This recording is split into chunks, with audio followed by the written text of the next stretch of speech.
Hi! Nandito na naman tayo at mag-i-skincare ng Mystica Glow na toner, glass skin. So guys, itong kanyang glass skin, itong facial toner ni Mystica Glow, pag nilagay mo siya sa mukha, wala kang mararamdaman na hapde. Ito yung pang day 4 ko, pero yung mga dark spot ng mga aking acne, yung mga pinagtigyawatan ko, ano siya, nagla-light na siya. Wala siyang masyadong pagbabalat, hindi hindi rin siya matapang sa ilong. Tapos pero dito sa part na ito, siguro yung mga dead skin, nag-ano na siya, nagbabalat-balat ng konti, pero pag nilagay mo siya nito, hindi siya ma-hapde.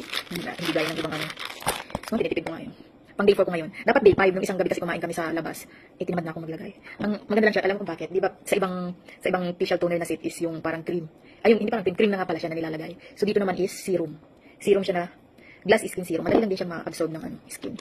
Hindi talaga siya masakit sa ilong. Mabango siya. Alam mo yung singhutin mo na ganun. Kahit yung sabon niya mabango. So wala siyang hapdi. So paganda talaga ng ni Mystica Glow na facial toner. Ito, mabibili niyo siya ng solo lang. Solo ito, pwede niyo mabili ng solo. Pero mas maganda talaga gamitan yung dalawang ito tapos yung sabon. Ang effect talaga makikita mo din. Day 4 pa lang ako ngayon ha.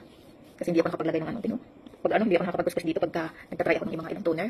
Tapos hindi ko na natatapos kasi pagka nagbakbak na siya, mahapdiin lang, hindi ko kaya. Hindi ko kaya yung intolerance yung sakit sa mukha kaya hindi gumaganda.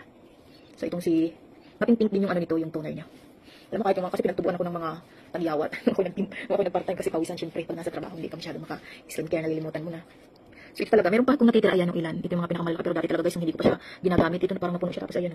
Pero yung dito ayan, ano na lang siya, yung naglight na yung mga pinag-anuhan niya ng pimples. Kasi napuno siya ng pimples. Nakakagawa, sabi ko dati, pag pinipimples ako, pantayin na kasi pag dito ang pangit. Ngayon pinapantayin na dalawa. Surang-sura naman ako. So ayan, kapag facial toner na tayo ni Mystica Glow. So ngayon gagamitin natin yung kanyang serum. Ito naman kahit hindi mo na i-shaking kasi hindi ko lang pagbabago dun sa ano niya. Hindi tulad ng ibang serum. Yung kanyang serum na glass skin. So ano natin. So harap natin yan. Ay, hindi mapakita. So pinky niya suot ko, di ba? Basta ang ganda niya. Bahala kayo dyan. Magpapahuli pa kayo. Try nyo na.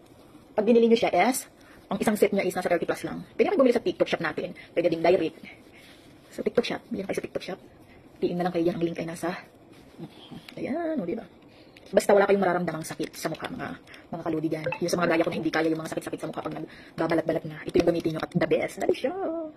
So ayan, dabis ang ating Mystica toner. Ayan, at ang kanyang serum. Super dabis. So ito yung mga nababagay sa akin. Yung mga light lang yung amoy. Tapos light din yung mararamdaman mo sa. Kasi hindi light, kasi talagang wala. Pag dito sa nag-ano na to, nagbalat-balat siya ng konti. Hindi na siya mahapdi pag nilagay ng nilagay mo nito yung pinahid mo. Walang hapdi, walang mararamdamang hapdi. So try nyo na siya, ang Mystica Glow. Bye!